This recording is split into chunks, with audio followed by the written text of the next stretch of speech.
Good afternoon. The Subcommittee on Domestic Policy of the Committee of Oversight and Government Reform will now come to order. I'm pleased to be joined by our ranking member, Mr. Jordan of Ohio. Today's hearing will examine the successes and failures of current U.S. drug policy under the Office of National Drug Policy Control and the Office of National Drug Control Policy, and the priorities and objectives of ONDCP under the new administration, and how those goals are reflected in the 2010 fiscal year National Drug Control budget. Without objection, the Chair and the ranking minority member will have 5 minutes to make opening statements, followed by opening statements not to exceed 3 minutes by any other member who seeks recognition. And without objection, members and witnesses may have 5 legislative days to submit a written statement or extraneous materials for the record. We're here today to address the policy priorities and the 2010 budget for the Office of National Drug Control Policy, which is now under the leadership of the newly confirmed Director, Gil Kurlikowski. I'd like to start by congratulating Mr. Kurlikowski on his confirmation.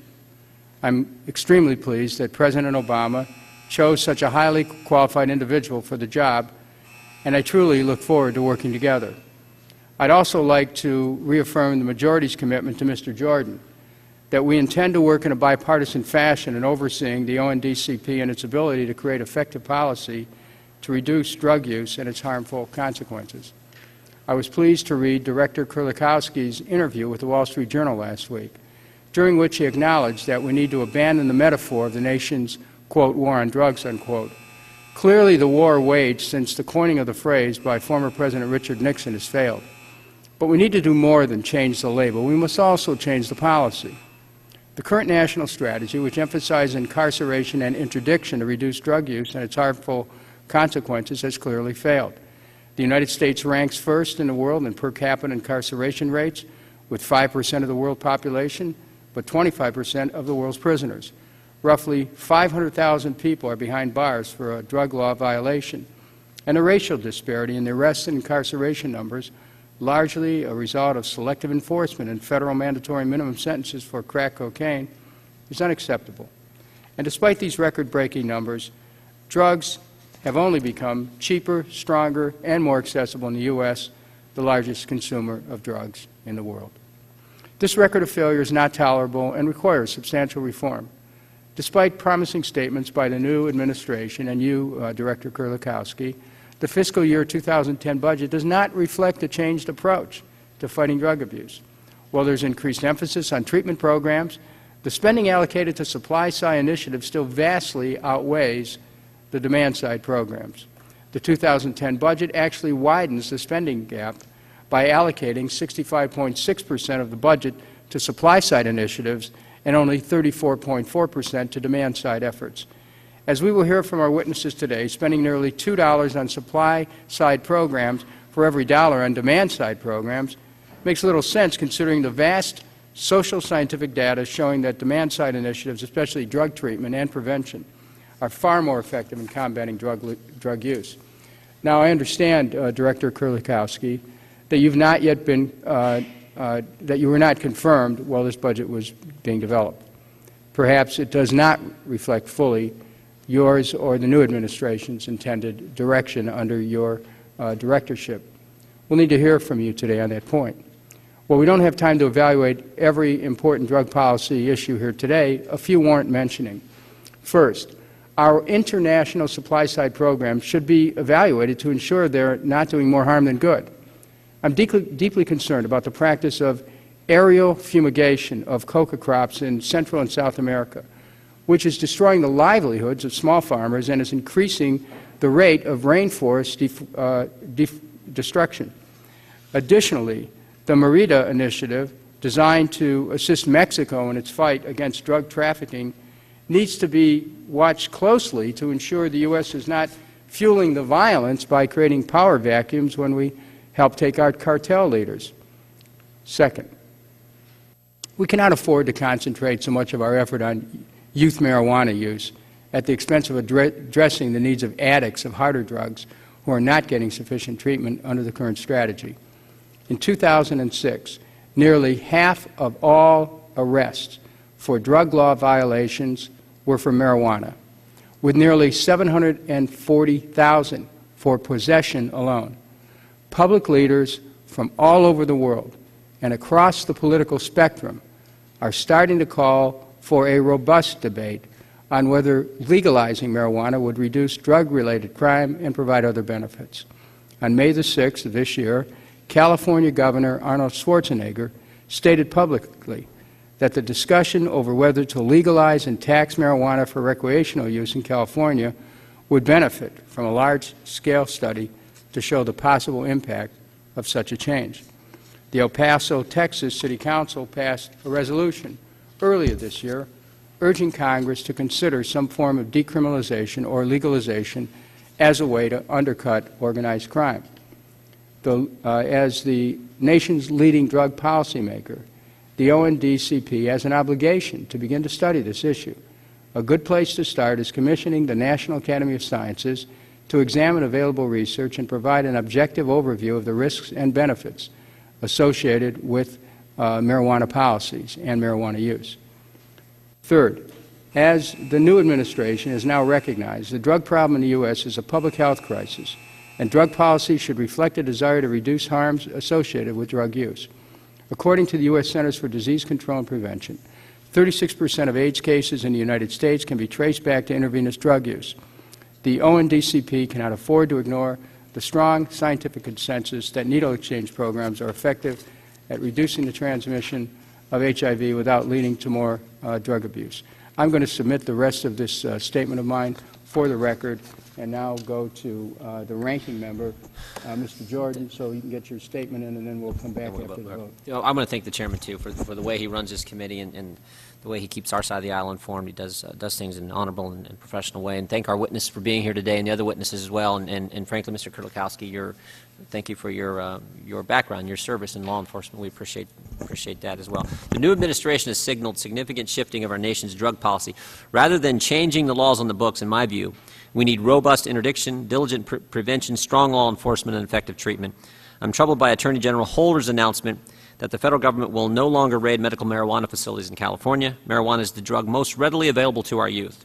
Reports indicate that almost any adult who enters a medical marijuana facility and complains of a headache can leave with marijuana and turn around and distribute that drug to any willing takers, including young people. 18-year-old high school students can get prescriptions for marijuana and have them filled at the dispensaries. It is my hope that the administration listens to the science, follows the law, and uses common sense in enforcing regulations of these facilities.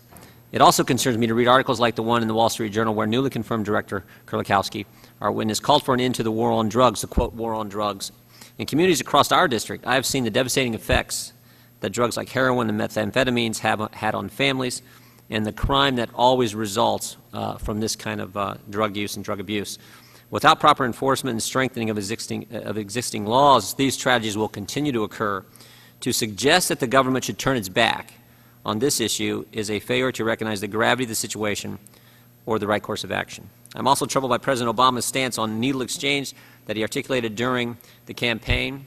It is no less concerning to hear the new ONDCP director voice his support for needle exchange programs, and I look forward to hearing you talk about that, and I'll be asking questions about that, Director. However, I've noticed that in the budget advance last week, there were no funds for needle exchange. I look forward to hearing, again, as I said, Director Kurlikowski explain the administration's plan for such a program.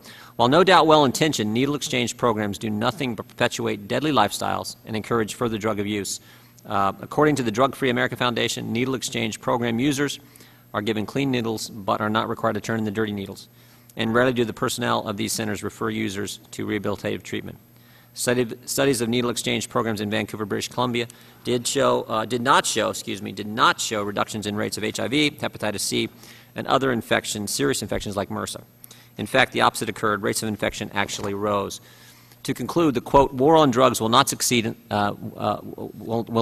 unless we seek to destroy the drugs where they grow, stop the drugs at the border, and arrest those who deal and distribute drugs. We commend all of our law enforcement officers at the Drug Enforcement Agency, the Border Patrol, and the Coast Guard.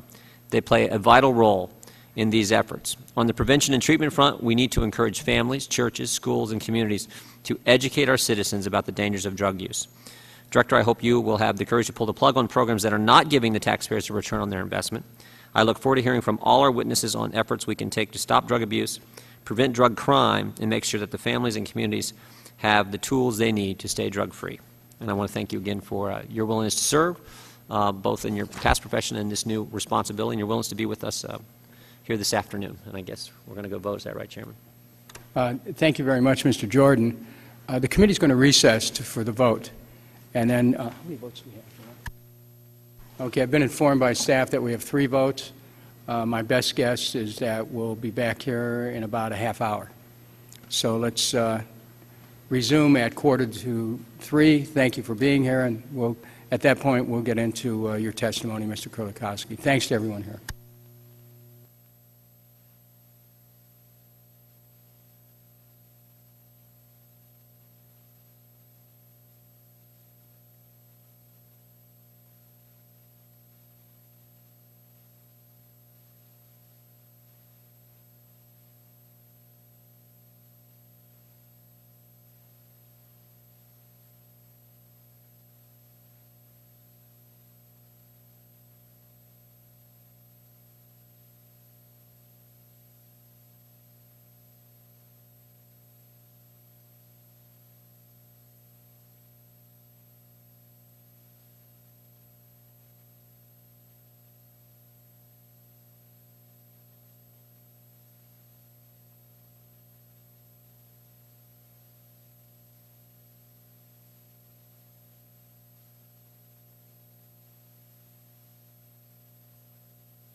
Mr. Kurlikowski, it's the policy of the Government Oversight and Reform Committee to swear in witnesses.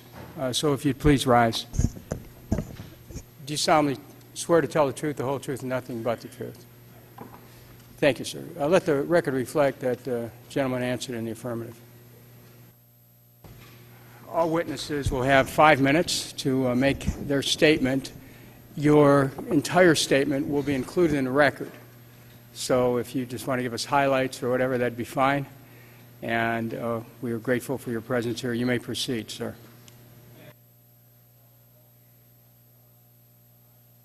Is that a mic on, staff? Hold on. How about, with only 8 days on the job, I think highlights will be about all I can provide at this point. But Chairman Kucinich, Ranking Member Jordan, distinguished members of the subcommittee, thank you for providing me an opportunity to appear before you today. And I believe very strongly in the benefits of collaboration and transparency and accountability. As Chief of Police for 9 years in Seattle, I enlisted that of the support of the entire community to reduce crime. This approach in Seattle led to the lowest drug use and the serious crime rates in decline since 1967. Well, I plan to employ a similar approach in my leadership of ONDCP, and I'll be guided by these principles in the development, articulation, and implementation of an effective, comprehensive, and coordinated national drug control strategy. But I will certainly need help, and I will rely upon Congress to provide its perspectives as we develop these policies. Thousands of Americans lose their lives each year because of illicit drug use. I am deeply troubled by the recent sharp increases in drug-related deaths. In the latest year for which drug data are available, 2006, overdose deaths surpassed gunshot wounds, and they now rank second only to motor vehicle accidents as a cause of accidental death in our country. Reducing fatal drug overdoses, particularly deaths involving controlled prescription drugs, is an urgent challenge. We know that the abuse and addiction are in the background of many other negative social consequences. There is no single approach. Prevention, treatment, enforcement, and interdiction must all be priorities, and they are not mutually exclusive. This administration's approach to drug control will be comprehensive and it will be evidence-based. Now, there's a perennial argument in this town over the drug control budget, and I think fresh thinking is required. That's why in my first week on the job, I hosted meetings with experts in the prevention field, representing both government and non-governmental organizations, to look at a fresh perspective on the United States approach to prevention. These meetings will continue and will result in concrete proposals supported by data. I'm proud of the work of ONDCP's media campaign, and I know that the Drug-Free Communities program is an excellent investment. But it's time also to unearth the next great set of ideas in the field of prevention. The fiscal year 2010 budget summary that was delivered to you last week is focused on 4 major policy areas: substance abuse prevention, substance abuse treatment, domestic law enforcement, and interdiction and international counter-drug support, and it lays the foundation from which we will build. I have provided you greater detail about this budget in both my written testimony and also in the FY 2010 budget summary that our staff shared with you last week. I'm sure we'll discuss this budget momentarily in great detail. I'm also sure that we'll discuss the National Academy of Public Administration report that was recently released. I found the report to be thoughtful and productive for the most part. In my written testimony, I provided details on the steps that we are taking to address most of the recommendations in the report. But with respect to the recommendation concerning the office's budget oversight responsibilities, I have concerns. The use of such a process would be detrimental to reducing the nation's drug control efforts.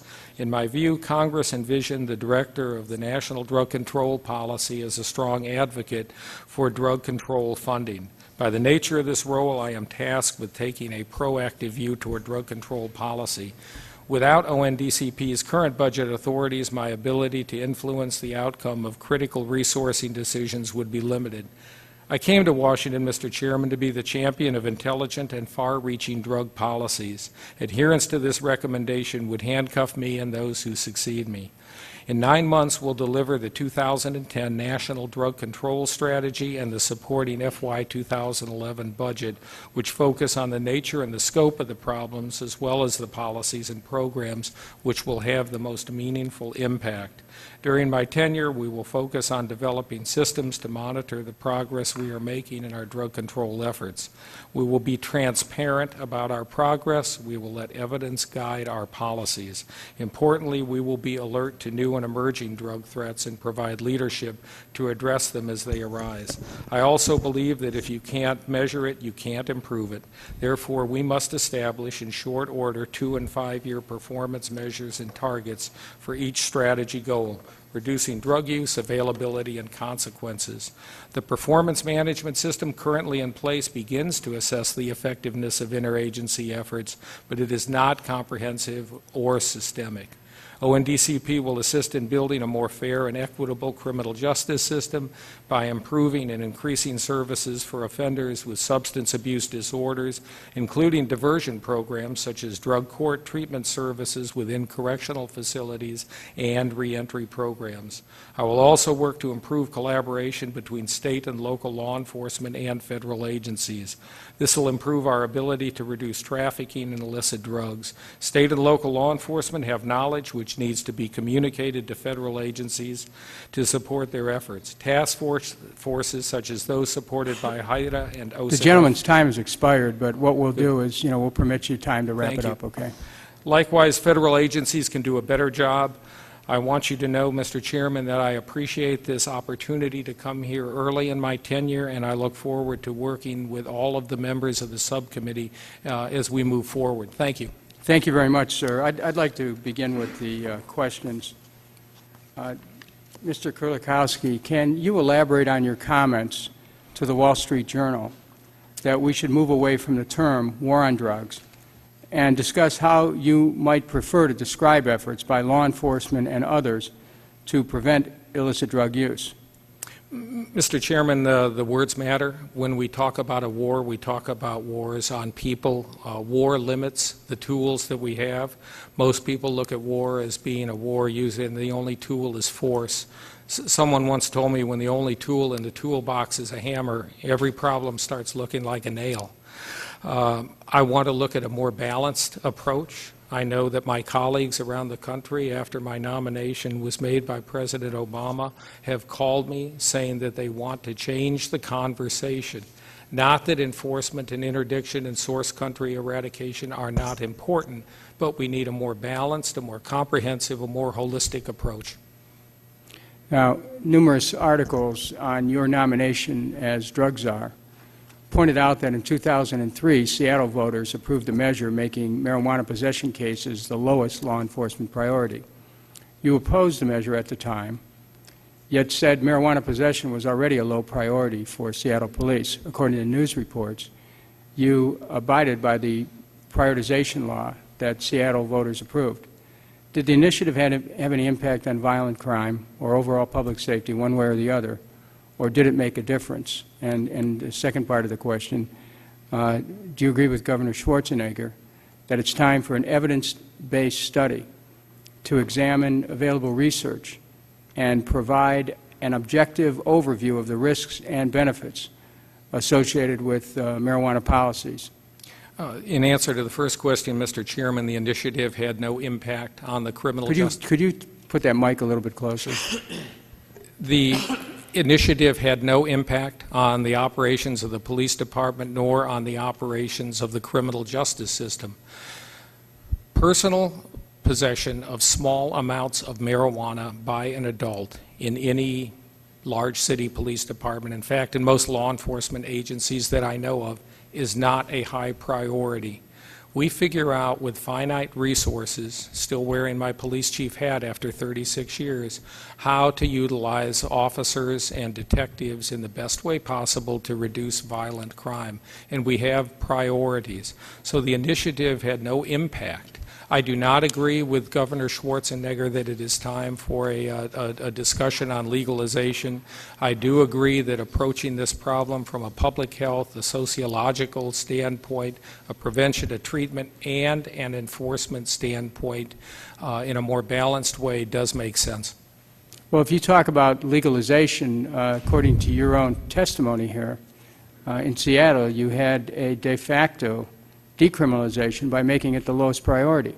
No, we made arrests for marijuana. People were arrested. Actually, several hundred people were arrested. What we're talking about here is how do you use finite resources, prosecutorial or police officers, in order to have the most effect on keeping people safe and protecting their property. Adults who possess a small amount of marijuana, who are not trafficking or dealing, is not a high priority for those finite resources. What about the Obama administration's decision with respect to DEA enforcement at medical marijuana clinics in places such as California? You know, the point, I would tell you that I have not had an opportunity to sit down with the Attorney General, Eric Holder. I have only read in some press reports. Well, what's your position? What was said on the on the Drug Enforcement Administration enforcing those laws. The DEA also, I know, has finite resources. They go after the largest traffickers and the most violent traffickers. I do not think that the medical marijuana industry fits right now in that standpoint. It doesn't mean that they don't violate the law.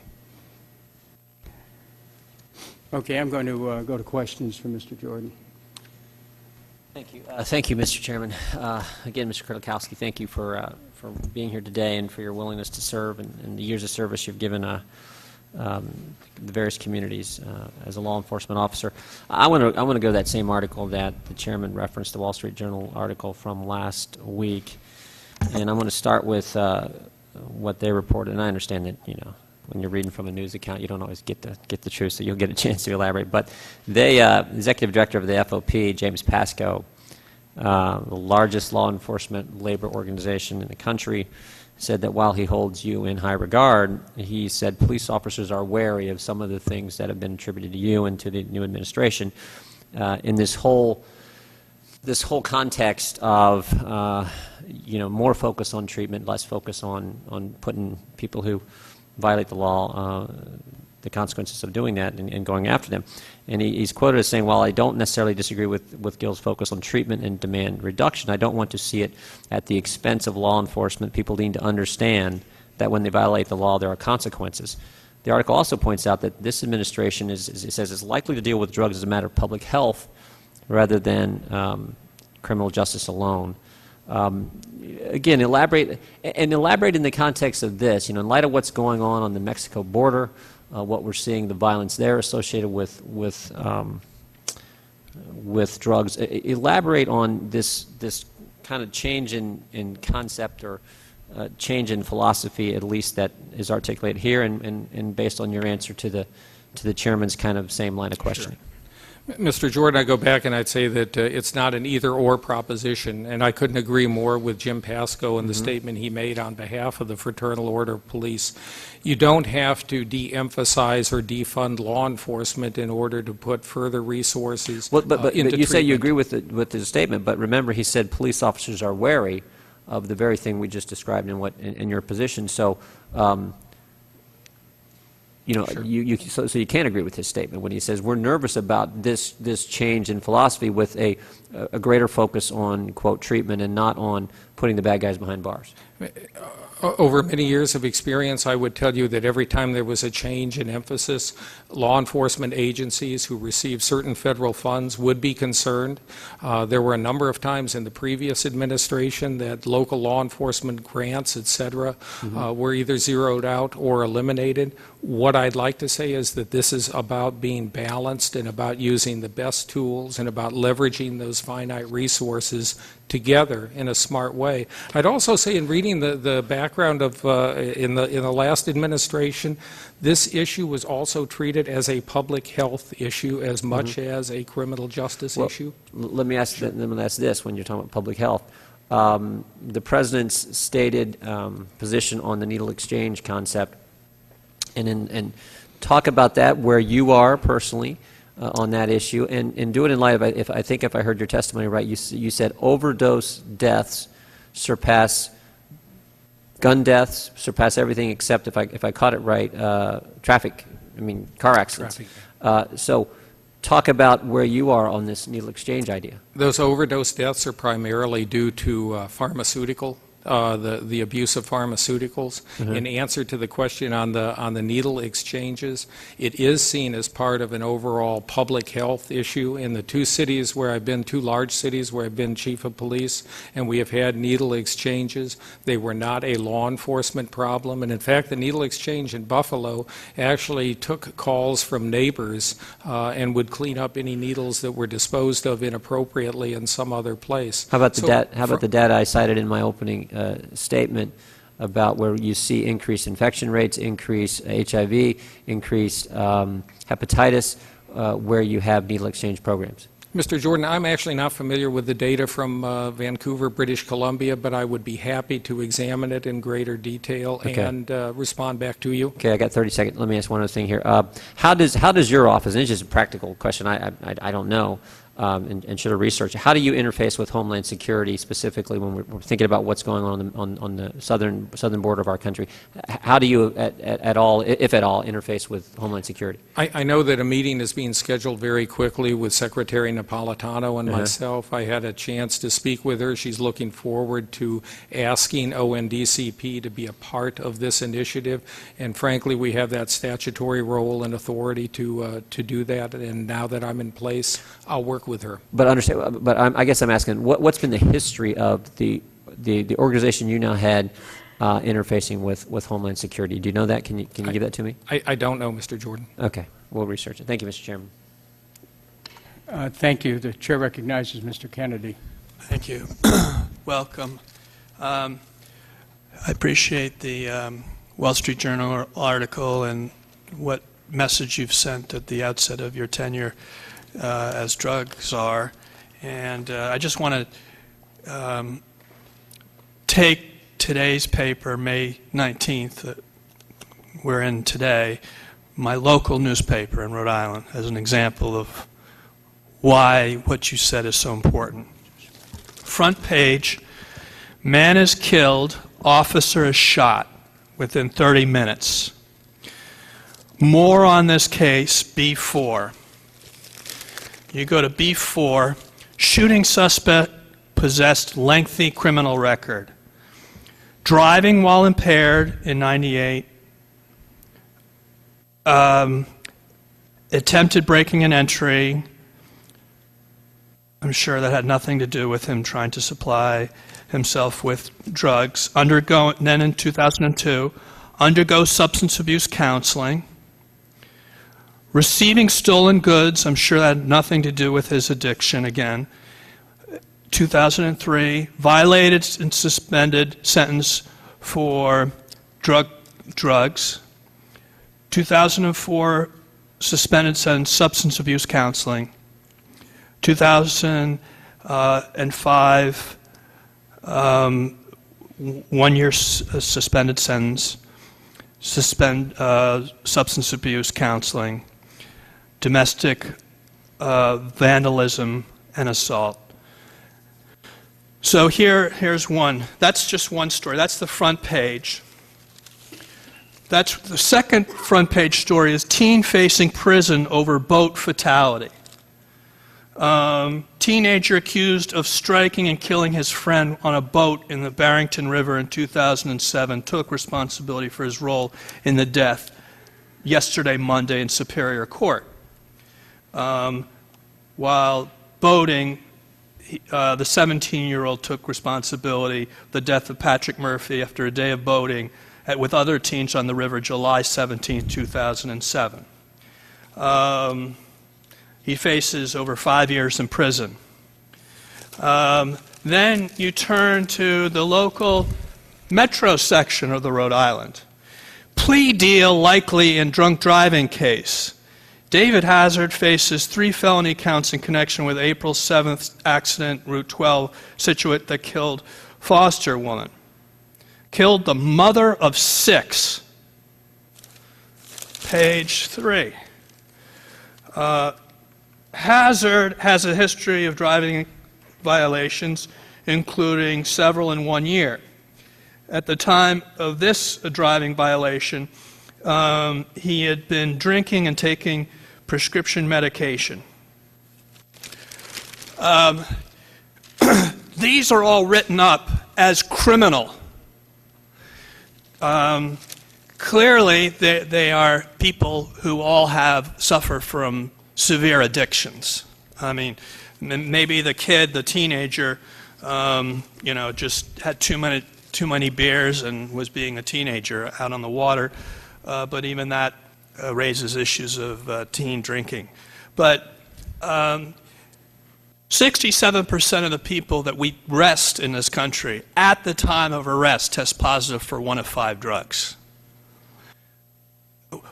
What are we going to do, you said comprehensive approach, to bring this further to light in this country?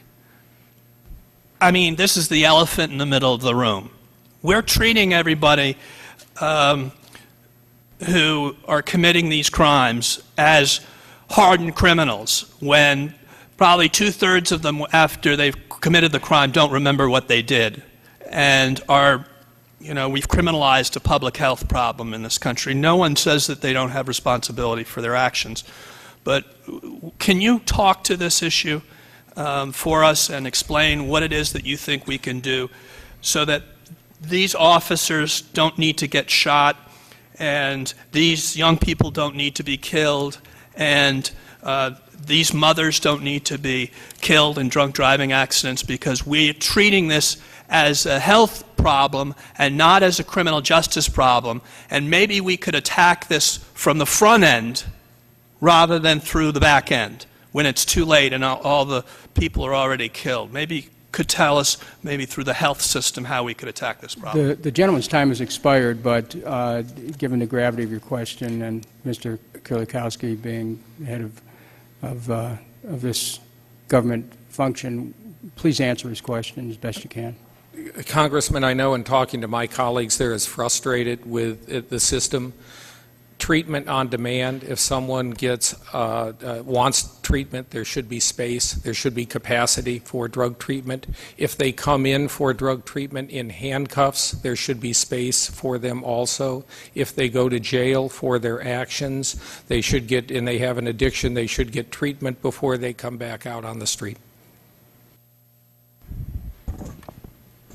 Mr. Chairman, can I? The gentleman's time's expired, but if did you want to engage in this? Mr. Chairman, I mean, you can cut me off if you want, but I think the gentleman from Rhode Island made the point. If I got it right, the first example he cited from today's paper, the guy had 2 counseling intervention sessions, had a lengthy record. Seems to me if we were focused on the law enforcement side of things, this guy may not have been on the street, may not have been able to do the harm that he did to the officer, and it sort of proves the point I was trying to make in my questioning. Law enforcement approach with that particular individual might have saved a police officer's life, it looks like to me. I thank the gentleman. Let's go to Mr. Cummings. And if I could, Mr. Kennedy. The substance abuse counseling isn't substance abuse counseling.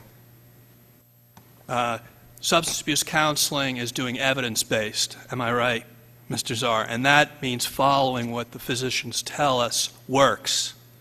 Clearly, what they're offering now isn't working because it's not following the evidence of what works and what doesn't.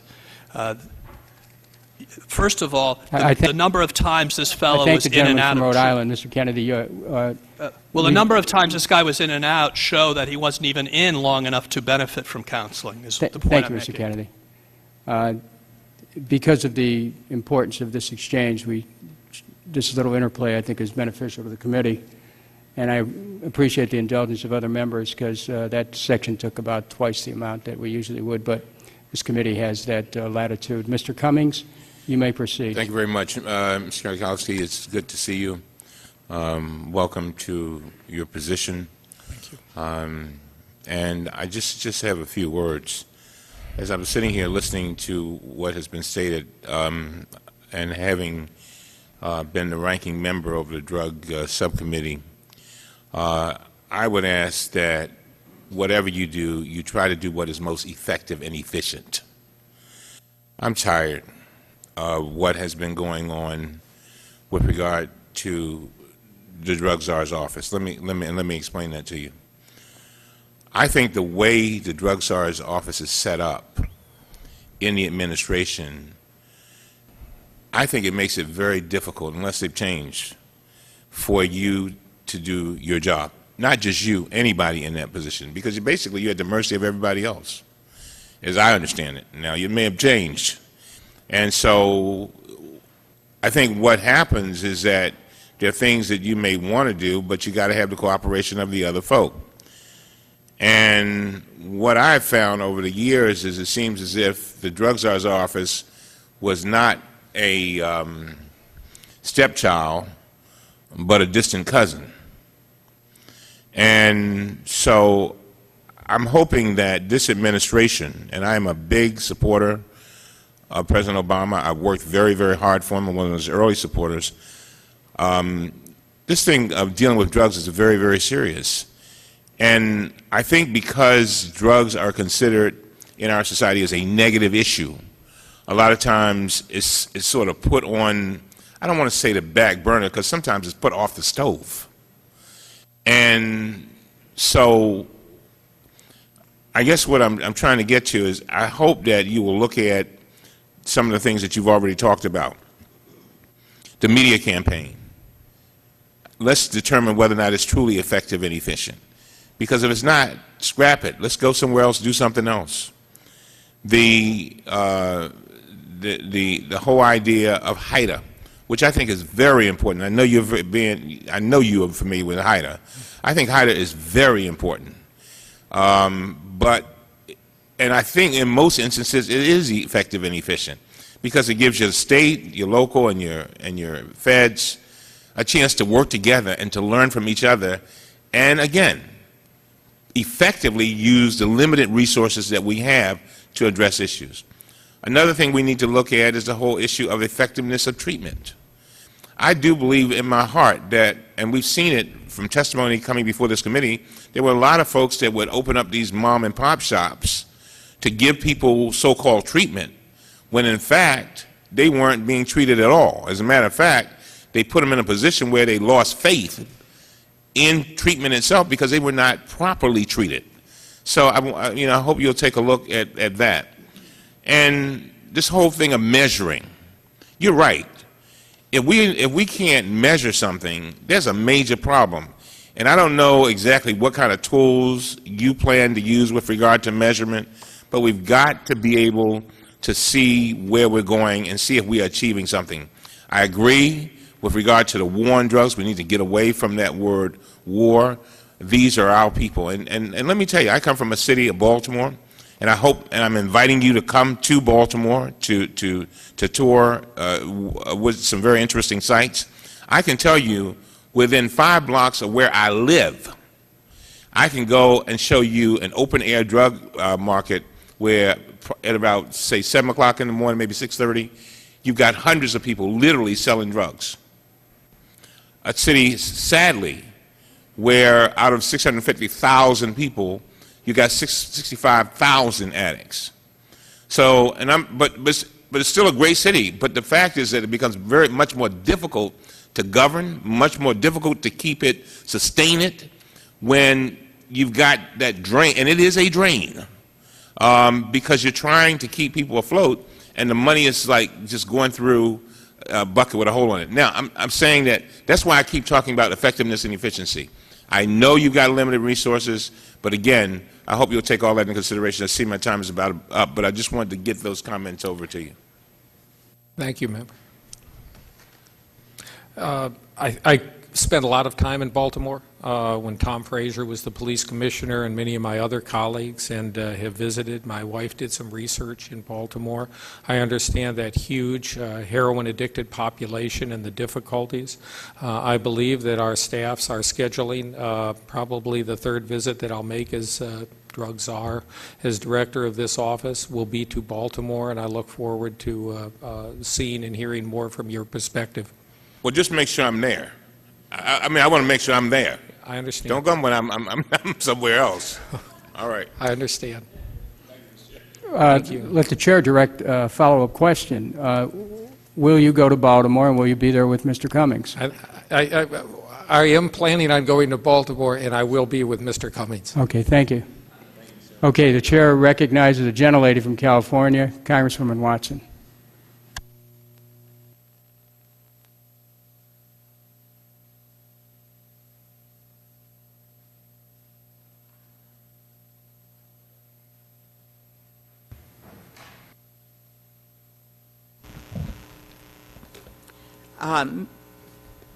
Mr. Kurlikowski? Did I get it right? Yes, ma'am. Okay, thank you. Does the Obama administration intend to lift the ban on needle exchange programs? And do you plan on funding these programs in your budget for the 2011 fiscal year? I can tell you that after just 8 days on the job, I have not delved into the needle exchange funding issue. I know it is not in this current budget, but I can tell you that I plan on making it one of my priorities to learn a lot more about this issue, and I will be more than happy to respond back as quickly as I can to you on that. We'd appreciate it. And the United States with I think this is 2 million in prison, has the highest rate of incarceration in the world, as you know. And over the past 2 decades, increasing numbers of Americans have been in prison for nonviolent acts driven by drug dependency. Furthermore, although experts have found little statistical difference among racial groups regarding actual drug use, African Americans account for 37% of those arrested on drug charges, 59% of those convicted, and 74% of those sentenced to prison. So how do you plan to implement a strategy that treats drug addiction as a public health issue rather than a purely criminal justice concern? And what policies do you plan to implement to alleviate the racial disparities associated with drug treatment? Right now, we are in the process of putting together several things. The President's drug strategy, which will be delivered in 9 months, is one that we're formulating. We're also adding staff to the Office of National Drug Control Policy, including a deputy director who's been nominated by the President, whose expertise is in treatment and not on the law enforcement side. Figuring out a way in which we can leverage all of our resources to treat this as a public health, a social policy problem, and a criminal justice problem, working together would have great benefit not only to